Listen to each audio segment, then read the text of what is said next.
Computer programs can calculate our intelligence, our blood pressure, and our heart rate. But can computers calculate our future?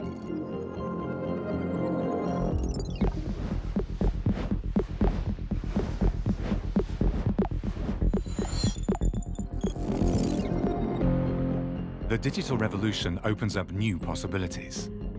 Almost everything we now do is recorded and stored. But do our digital footprints really represent who we are? And if they do, can they be used to tell our future?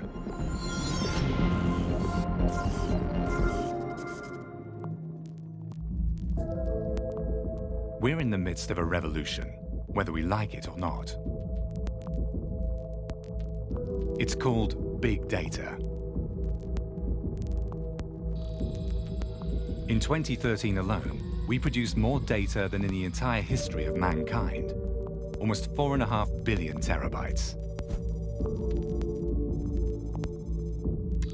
Since then, we've been producing a further 2.5 million terabytes every day. With our smartphones, we constantly generate data about ourselves and our environment. The sensors and cameras in our smartphones, vehicles, and computers record where we are and what we do. This data explosion changes the way we live our lives. Text, photographs, sounds, even odors, everything can now be translated into numbers. So, have our whole lives become computable? Our two directors, Pina and Jakob, want to find out. Scientists search for patterns in the data we produce to calculate the future from the past. This is called predictive analytics. Can they tell our personal future by looking at our data?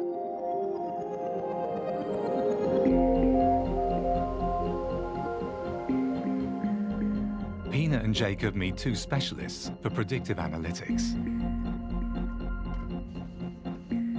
Computer experts from the German Fraunhofer Institute and Bonn University have set up a special experiment for us.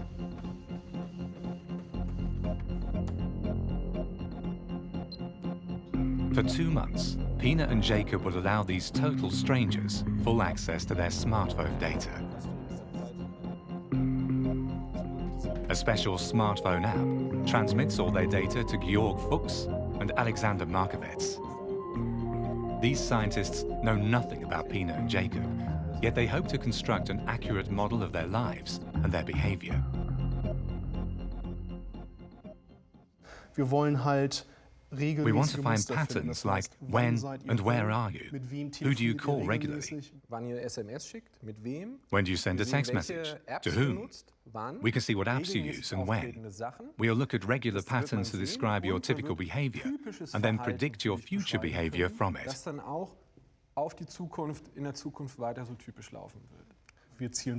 We look for these regular patterns. That's a real challenge for us because you travel so much. We really want to see what we can find out.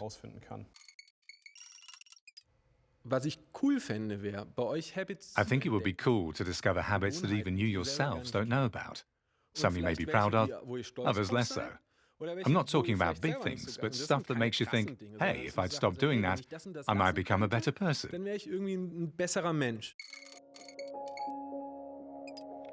Pina and Jakob have mixed feelings about this experiment. From now on, complete strangers have intimate access to their lives. Apart from their smartphones, they will use a Google Glass. This wearable computer will constantly record what they see. If such smart glasses become part of our everyday lives, the amount of data we produce will increase even further.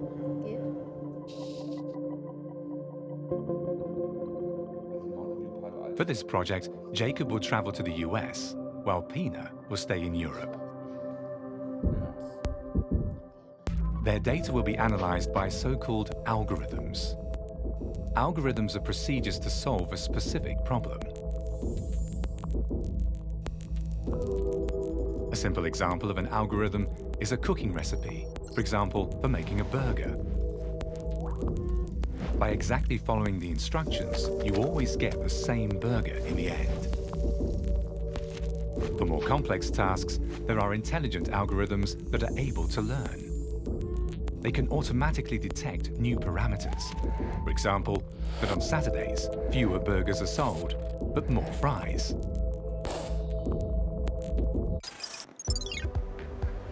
While Pina remains in Europe, Jakob travels to the United States. The first stop on his tour is California. Silicon Valley near San Francisco is the birthplace of predictive analytics. Here, even the police use it to fight crimes before they're committed.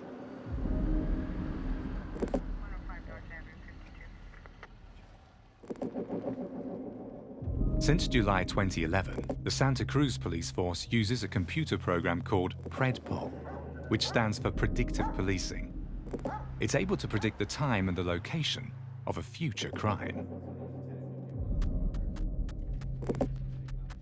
And just so you guys know, the big thing flaring up for us right now is the Harvey West area. We're going to try to toss some overtime at it for nighttime hours. As soon as the sun starts to go down, there they are, fled in the area. So it's reflected here. In fact, if you take a look up at the Predictive map, we're showing Bergs for the Harvey West area. So there you go. In California, the police are under pressure. The state is cash-strapped. Public spending has been reduced. Break-ins, car thefts, and robberies are increasing. The solution here in Santa Cruz: let the computer decide which neighborhoods to patrol.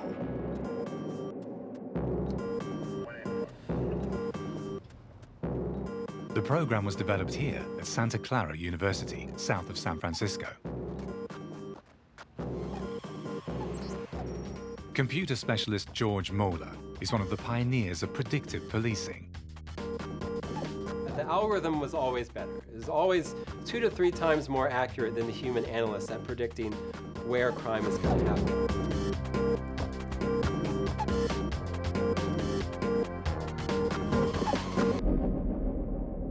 The data that the algorithms use is past crime data. So we take the past 5 to 10 years of crime reports from a police database and we pull it in. We look at the locations, the times, crime types, whether a gun was used.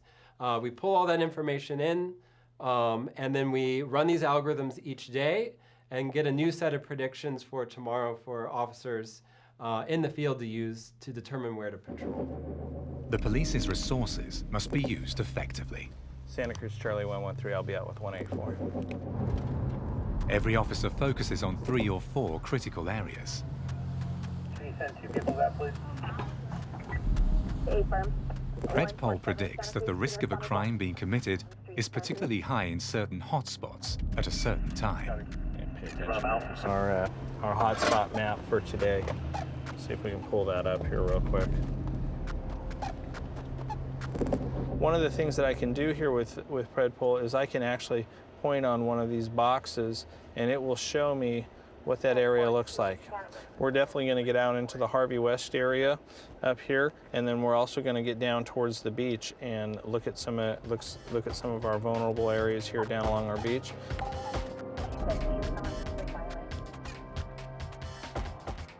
The algorithm searches for specific patterns in existing crime data to predict the crime hotspots.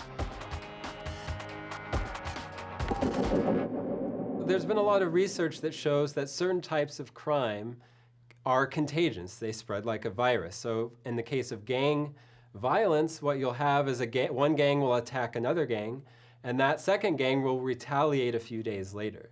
So you'll see clusters or series of gang crimes that are contagious because once you have that initial event, it increases the likelihood for more violent events. Santa Cruz Charlie 113, I'll be out with 184. Criminal gangs commit most of the crimes in Santa Cruz, particularly violent crimes and drug offenses.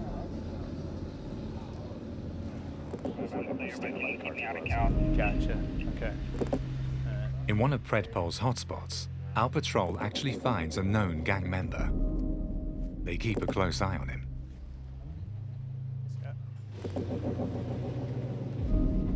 Especially well-seasoned, experienced officers, they're telling me, there's no way this thing can predict crime in this neighborhood better than I can. I have all this experience. And so, there was a lot of skepticism. But Steve Clark knows the statistics prove him right.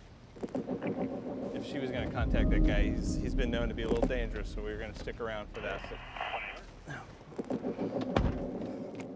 In 2013, for the first 5 months of the year, our crime statistics had increased 42% for auto thefts. So we were 42% up, and I took a team, I sent them out there using Predictive, and I says, you guys need to go work this, impact auto thefts in these areas, and we did that. We ended the year reduced by 15%. So we went from being up 42% to minus 15%. A huge swing in crime. A safer city thanks to computers controlling the criminals.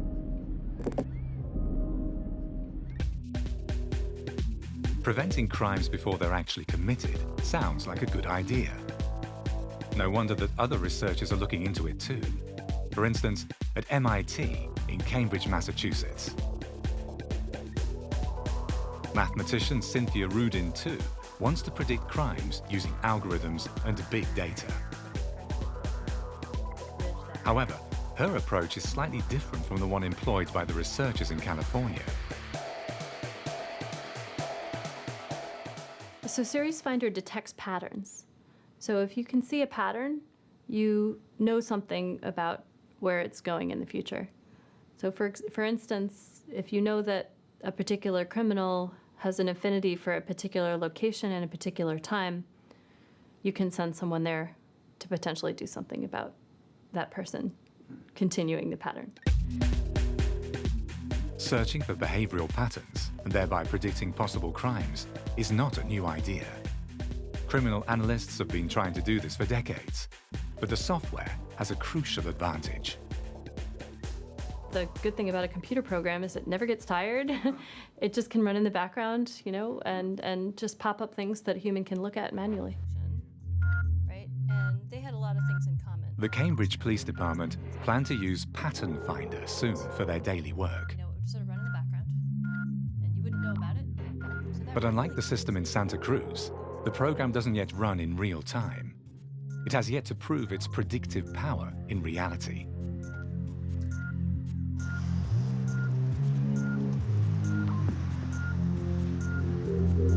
When we start to understand crime patterns better and better, will it then be possible to identify a perpetrator even before he's committed a crime, like in the movie Minority Report?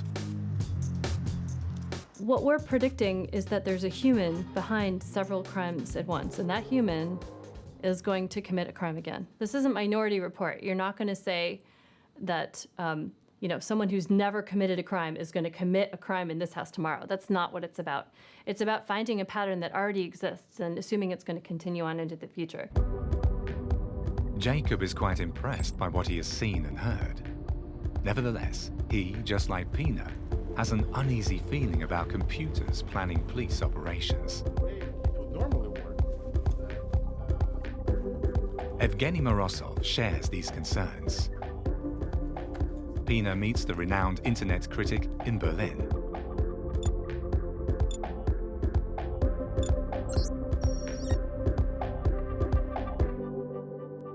The underlying philosophy behind most of the systems that rely on predictive analytics and some kind of mechanism for eliminating the problem before it happens, whether it's in health, or whether it's in crime, or whether it's in any other social domain. I mean, the underlying assumption there is that the current setup is perfect, right? So, I don't think that the current setup is perfect in any of those domains, and I don't accept philosophically that that would ever be the case. Algorithms can only find patterns and compute accurate forecasts if they're fed with large amounts of reliable data, just like in our experiment. Jakob and Pina's first sets of data are being sent to Georg Fuchs and Alexander Markovets. Although the information is still raw and chaotic, Jakob and Pina have to get used to the idea that their behavior is far less individual than they would like to think.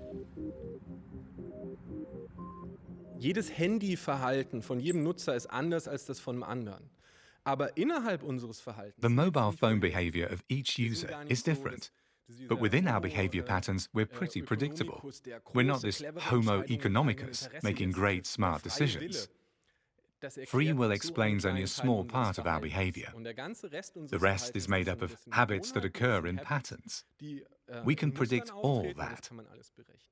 And this is computer science's great insult to humanity. Jakob is unique, and so is Pina. But in what they like or do, they resemble thousands of others. Therefore, retailers use predictive analytics to forecast consumer behavior. Because our seemingly unique biographies are not so unique when compared to others. Certain patterns appear again and again. The algorithms of retail companies search for exactly these patterns in the data sets we produce on a daily basis. For example, which products do women buy in the 3rd month of pregnancy? Once the algorithm has learned what the pregnancy pattern looks like, it starts searching for it in the customer's data. In the end, the algorithm can predict pregnancy with an accuracy of more than 95% and send out brochures for nappies and baby food. Big Data wird eigentlich erst ermöglicht. Big data is only possible because of the digitization of society. We have so much data because lots of our actions take place in the digital domain and are automatically recorded. That's true for our purchasing habits, our travel habits, our social habits, and all of our communication. And you can examine this huge part of our lives for free. Den kann man umsonst beobachten. Of all data guzzlers, no one is watching us more closely than Google. Jakob is on his way to the internet giant's headquarters in Mountain View, California. Google was the first company to systematically collect and analyze internet data. Since its creation in 1998, the company has saved all search queries. Google's algorithms and methods of analysis are considered the best. For months, Jakob has been trying to get an interview, but with little success. Google knows a lot more about us than we know about them. We wanted to know more about Google Flu Trends, one of the applications for predictive analytics. Google counts the frequency of specific search terms and, similar to a weather forecast, makes predictions about where and when a flu epidemic will occur. However, scientists criticize that the company connects advertising to search queries and thus distorts the data. Pina is traveling to Zurich. Here, researchers use a completely different approach to predicting epidemics.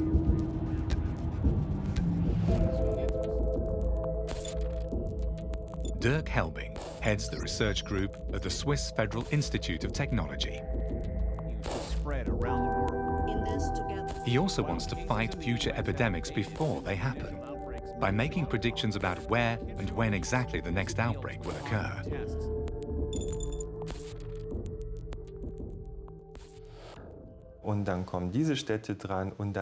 Infections start in one city and then move to the next. This allows us to stock up on medical supplies in these places and therefore successfully combat the spread of these diseases. In the past, infected people moved slowly from place to place. This resulted in uniform circular and wave-like propagation patterns of epidemics like the plague.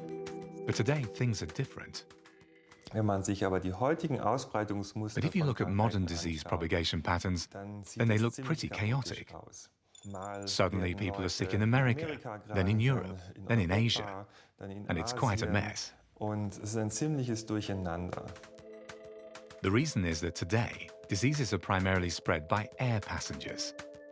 The result is a global network of cities that are closely linked by air traffic.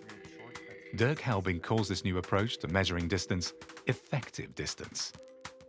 For example, the distance between big cities such as Frankfurt and New York is effectively smaller than the distance between New York and rural Pennsylvania. Dirk Helbing's algorithm analyzes the propagation pattern by looking at individual airports. Suddenly, the apparent chaos turns into something surprisingly regular.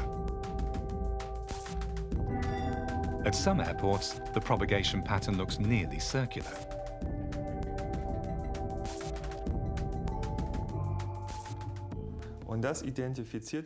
And this tells us the most likely origin of the disease.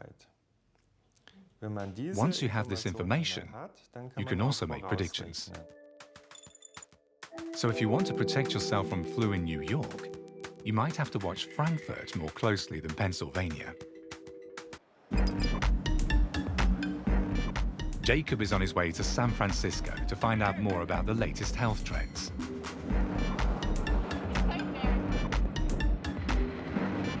I have a Misfit Shine, a Fitbit Flex, a Nike Fuel Band, a Jawbone Up, a Basis watch, 2 more Shines, a Pebble, another Shine on my necklace, a Basis, 4 more Shines, a Meta watch, Fitbit Ultra, a Fitbug, I have a Zamzi, a Fitbit Zip, a Fitbit One, a Strive Play, a Withings Pulse, 4 more Shines, and I have an Android and an iOS device. Rachel Kalmar not only uses these devices, she helps to develop them too. One of the things I'm interested in is early detection of disease.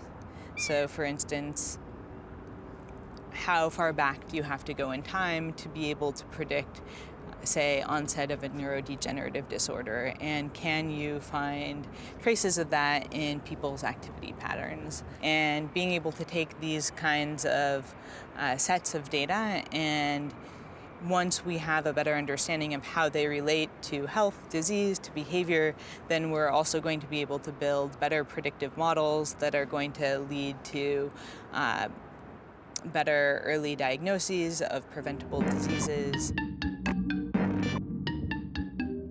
She also tries to find ways of preventing depression.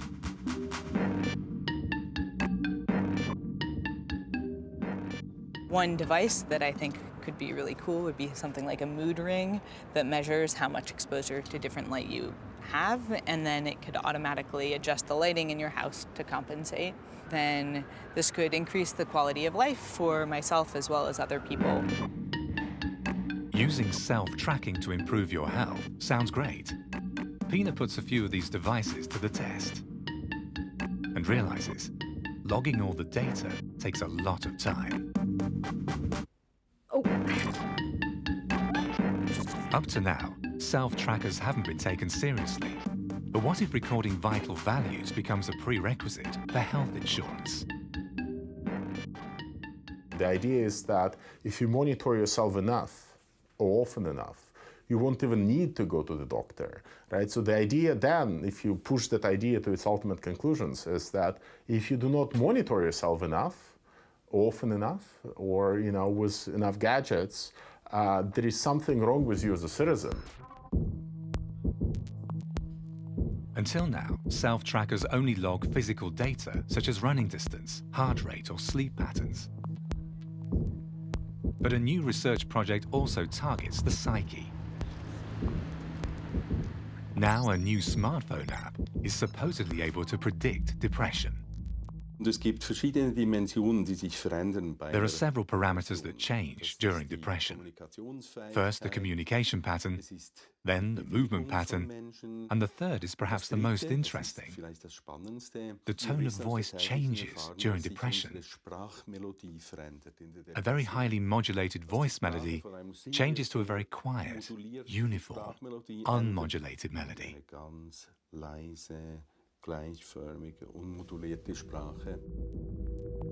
The depression app, which is still a prototype, will soon be able to record communication behavior, voice melody, and the movement pattern of a patient.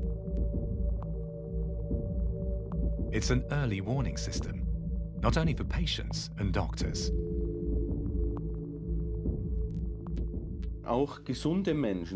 Healthy people who have absolutely no psychiatric disorders have a natural mechanism to deal with stress. But if they're exposed to too much stress, it's quite possible that their behavior could change. Pina will test the app for 2 months.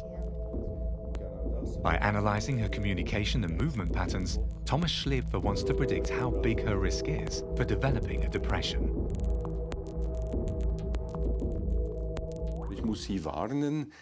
I must warn you, this will reveal a great deal about your behavior and how you deal with stress. It might show that you handle stress not quite as well as you think, and we will see this.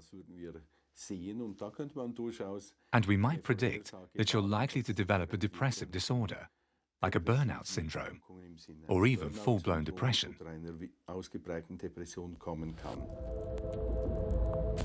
None of the previous applications of predictive analytics have interfered so deeply with our personal lives. How reliable are the app's predictions? How is Pina going to deal with the outcome? And who else, apart from the doctor, will see her data? Virtuality poses new questions, like, what information should I be allowed to collect from you? Who's going to have access to it and why? My computer model of you is 95% accurate. Is that good enough? And can I share this with everyone? These are fundamental issues. What makes a person a person? And what should I be allowed to do with big data and what not?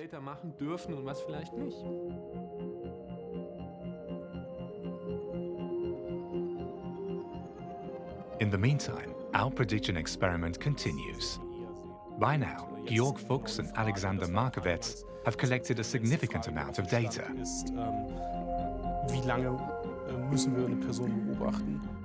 The scientists analyze the quality of the data and start looking for patterns that will allow them to make predictions about Jakob's and Pina's behavior.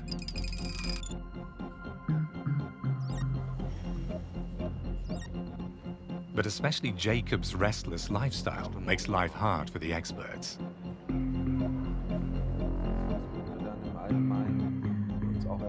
Das ist erstaunlich, ja? Super. It's not only scientists who are excited about the possibility of telling the future with computer models. Predictive analytics has become big business. In San Francisco, Jakob meets one of the stars of the programmer scene.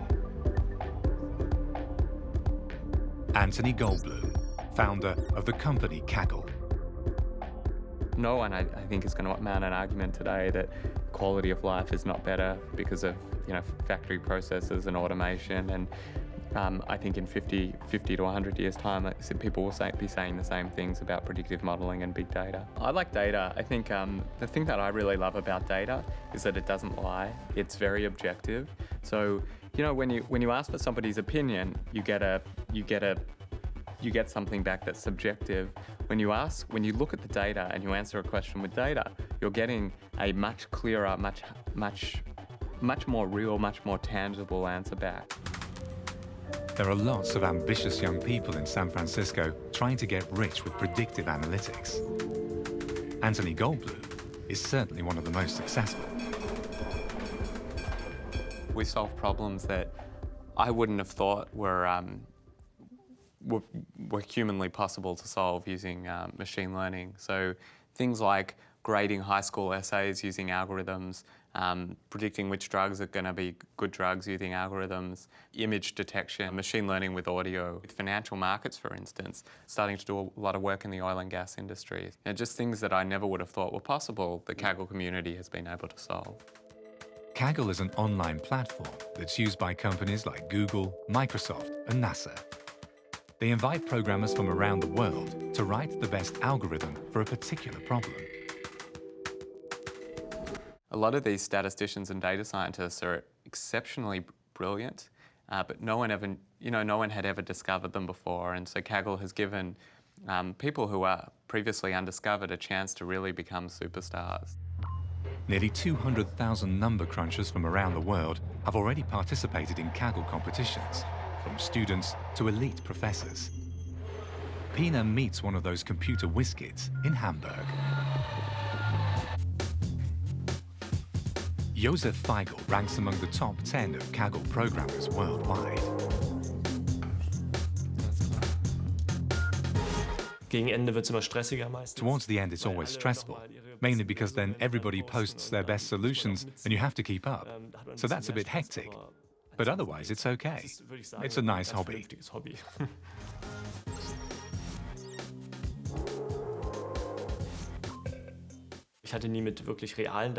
I'd never worked with real data during my studies, and for me, that's the thrill. What's different in real life? During my first competition, I learned much more than during my entire studies.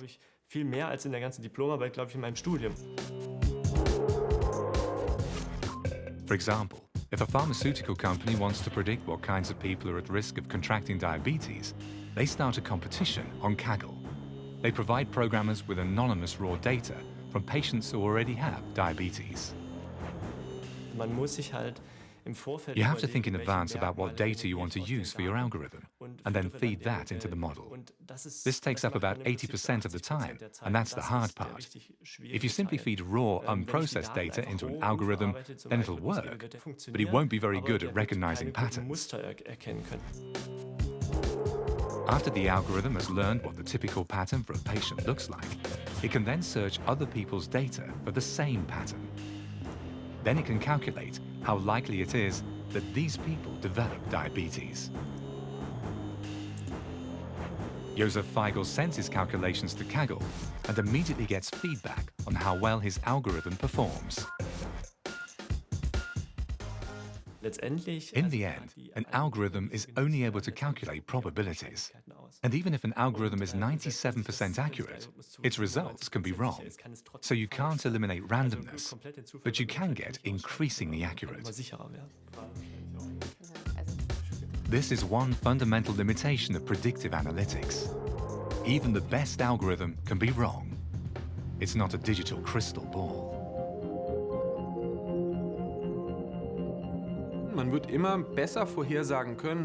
We're quite good at predicting things that happen on a regular basis. But we will never be able to predict singular events. We won't be able to predict the next 9/11 or a suicide or other extraordinary events.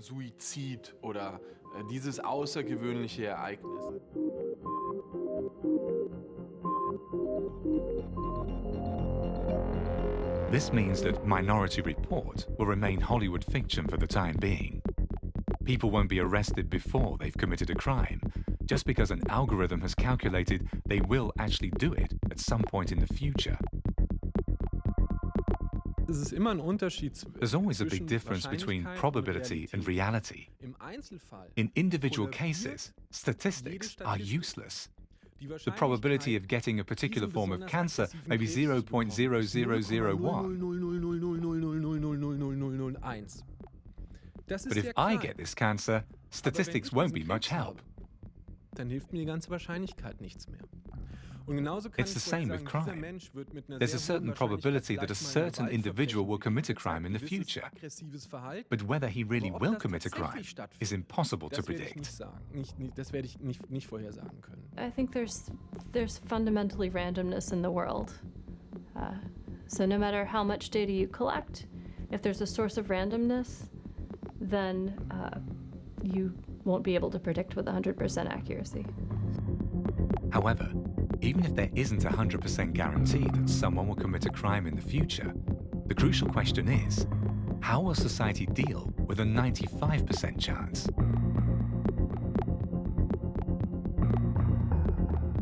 Is it okay to detain a person, even if it means that we catch somebody totally innocent? In the end, it's a question of ethics.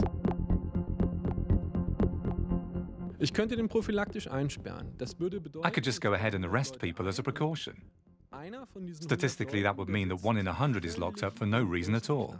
In the US, people are more pragmatic and might say, okay, this is acceptable collateral damage.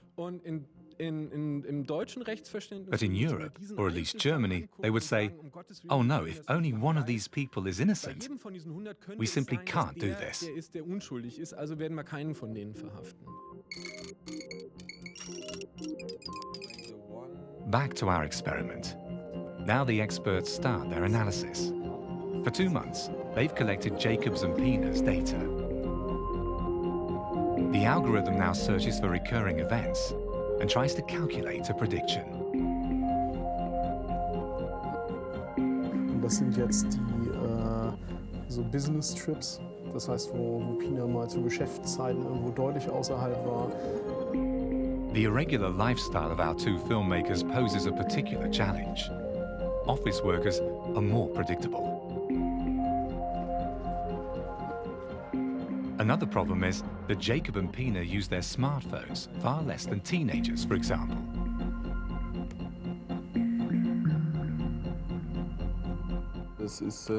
Pina nutzt einfach ihr Telefon extrem wenig. Pina just uses her phone very little. Very good for her, but it's much easier to predict a 17-year-old.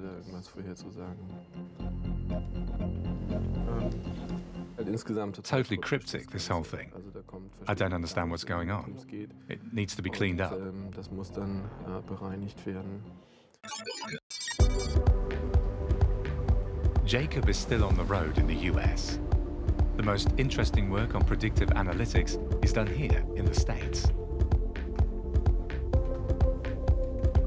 He wants to talk to a programmer who develops algorithms that can predict the outcome of sporting events. Paul Basier from Cincinnati, Ohio, wants to do the interview via Skype. I predict over 10,000 games every year. I am right about when you're factoring in the gambling element of it. I'm right maybe 5,600 times a year. That means I'm wrong 4,400 times a year, but it's also very easy to figure out if I'm better or worse than somebody else because of the quick turnaround, the immediate, not just satisfaction, but understanding as to whether or not our analysis, our prediction was successful. And every time we get a new piece of data, which happens every single day with almost all of these sports, we can add it to what we're doing and improve the model going forward. Paul Basier makes predictions for hockey games. The algorithm searches historical data for recurring patterns. How do individual players react in certain situations? Which strategy does the manager choose? Hockey is actually the most difficult sport because it's hard to really understand what a play means, right? The actual impact of individual players on a given play and understanding just what a play is very difficult within hockey because it moves at such a fast rate and because the puck never officially starts from one team and goes to the other. It's basically going back and forth. Paul Basier's prediction machine anticipates a game by running 50,000 simulations on all conceivable variants. It does this in real time, even during a game. Sports punters are especially interested in this technology.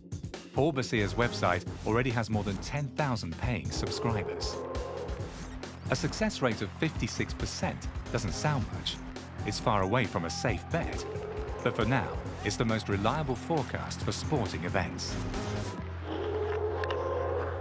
There's a concept that heart and will and some of these other kind of glorified traits that some athletes are considered to have in some circumstances versus others is impactful. And maybe it is, maybe it exists, but that's already in that person. It's very difficult for somebody to immediately and quickly have a change of heart or a change of skill or a change of talent. I've worked and looked at machines, which you would assume would be far more predictable, and I still feel people are the ultimate machine in terms of being able to understand what they are likely to do when there is a certain objective at hand on the field. Humans as the ultimate machines. Here in Boston, we find a company that claims it can predict not only the fate of individuals or teams, but of whole nations. The Boston Globe calls it the Nostradamus of the digital age. Its investors include Google and the CIA. I'm not sure Nostradamus had any methodology to his workings. We don't know how he did it. So we believe that we are a bit more scientific. Swedish-born Staffan Trouvé is one of the founders of Recorded Future.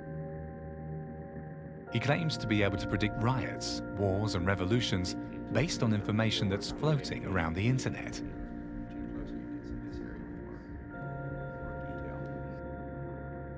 Recorded Future allegedly predicted the overthrow of Egyptian President Morsi in July 2013. Well, at least they knew the trouble was brewing. What happened last year in June when Morsi was thrown out as president, we saw 4 or 5 days beforehand that there was something big going to happen. We couldn't know exactly what would happen, and it could have backlashed. Morsi could have done something dramatic and stayed in power. But at least we saw very clear in our system that there were very dark clouds in the sky a little bit into the future. Every day, Recorded Future scours the internet for millions of documents in 7 languages. Texts, videos, and audio files are searched for specific keywords. The resulting prognoses are sold to all those who don't like surprises: commercial companies, governments, and intelligence agencies. Explosion which people there have Spain's newspapers were on the street.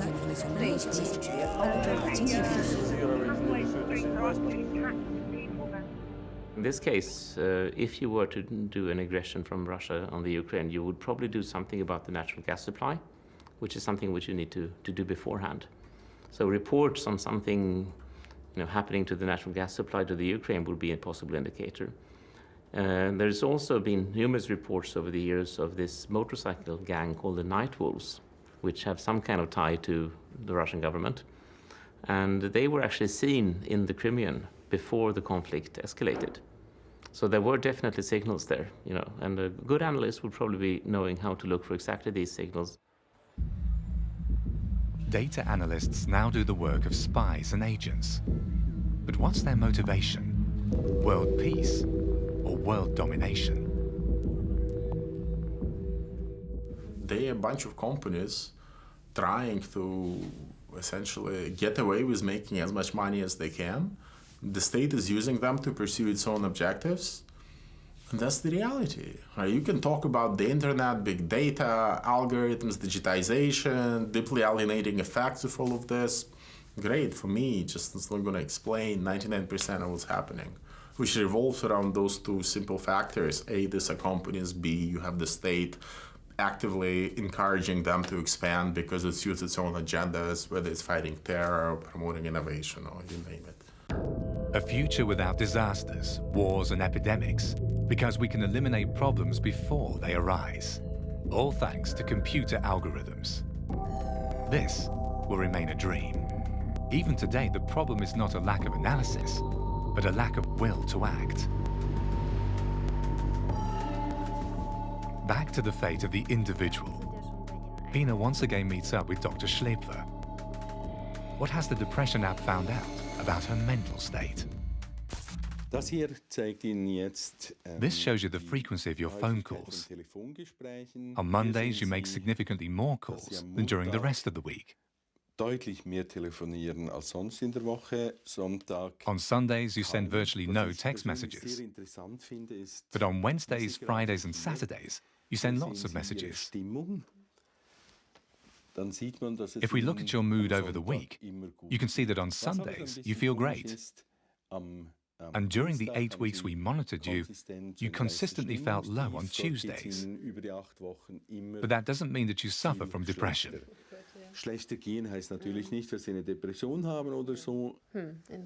Interesting. I didn't know that Tuesday is my black day. So I make lots of calls early in the week, and then I feel bad. Exactly. We can also say that you're good at managing stress, because your mobile phone behavior doesn't change depending on how you feel or how stressed you are. This means that you can handle stress well.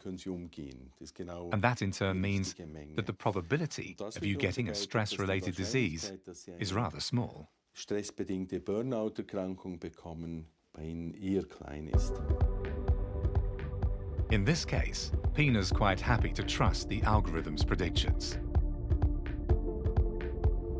The trips are coming to an end. Jakob is on his way back home. In a few days, the experts will present them with the results of the experiment.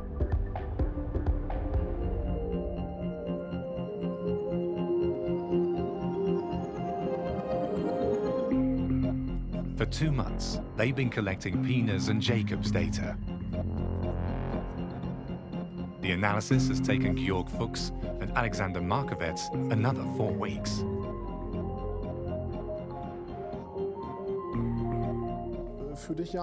Well, Jakob, you lead a very interesting life.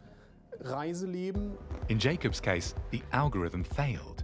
His lifestyle is simply too unpredictable. The problem was that we couldn't find any patterns during the time we collected your data. A prediction relies on regular patterns. Without them, you simply can't generate meaningful statistics. This means that we had to completely abandon the forecast. This isn't a crystal ball. This is maths. This is statistics, which means we need to have patterns that are present in the data. Jakob did a lot of traveling, so in terms of geography, we couldn't really determine a pattern. But that's fine. Jakob is what we call an outlier in computer science.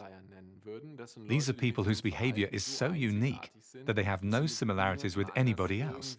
They simply stand out. In Pina's data, however, the algorithm was able to find patterns.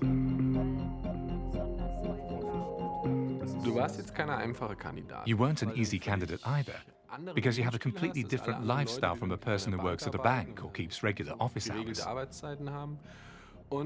You also don't use your phone as much as many other people.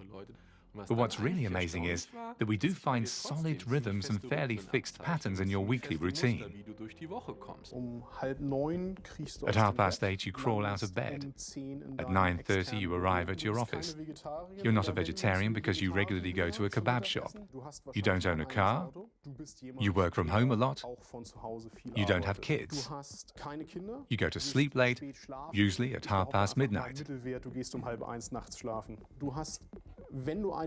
You have a partner who lives with you because your data doesn't show the typical pattern of you sleeping in a second apartment half of the week. Eine zweite Wohnung, das heißt, irgendwie die Hälfte der Woche schläft man beim Freund, bei der Freundin. Das finde ich bei dir auch nicht. Georg Fuchs, a total stranger, now knows more about Pina than some of her closest friends. Also was mich jetzt schon erstaunt ist, ich hätte einfach This amazes me. I wouldn't have thought that I lead such a regular life.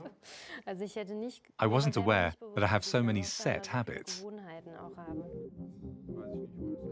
The computer can even calculate a precise forecast for one particular day in Pina's life. The prediction and the entries in Pina's diary are an exact match.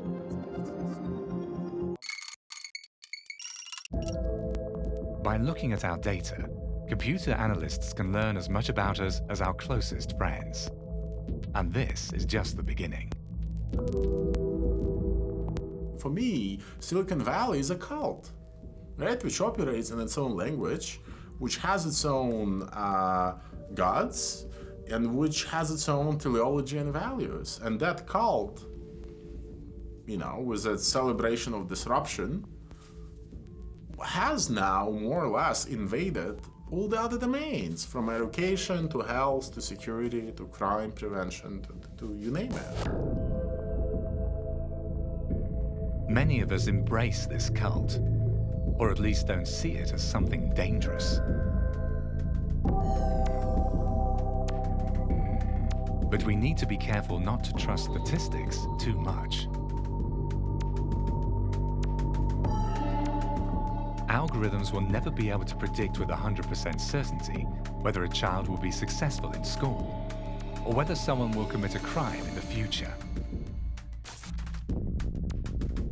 But in the end, the question is not how accurate the algorithms are. The crucial question is how willing we are to trust them and base our decisions on their results.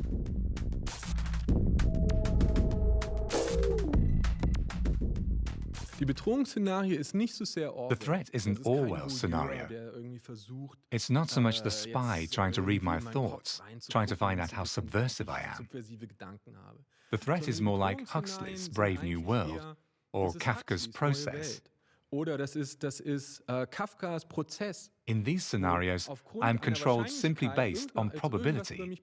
I am told you are not allowed to enroll in a good school because you're not likely to succeed. And when I question the system, then I'm told, stop doing this, or you make yourself even more suspicious. But whether we like it or not, these developments can't be stopped. As so often, it's up to us what we make of it. We're in the process of completely rebuilding society. This is a radical change, for better or for worse. It will be naive to think that we can stop this. The question is, how can we help to shape this vision so that the result is more humane?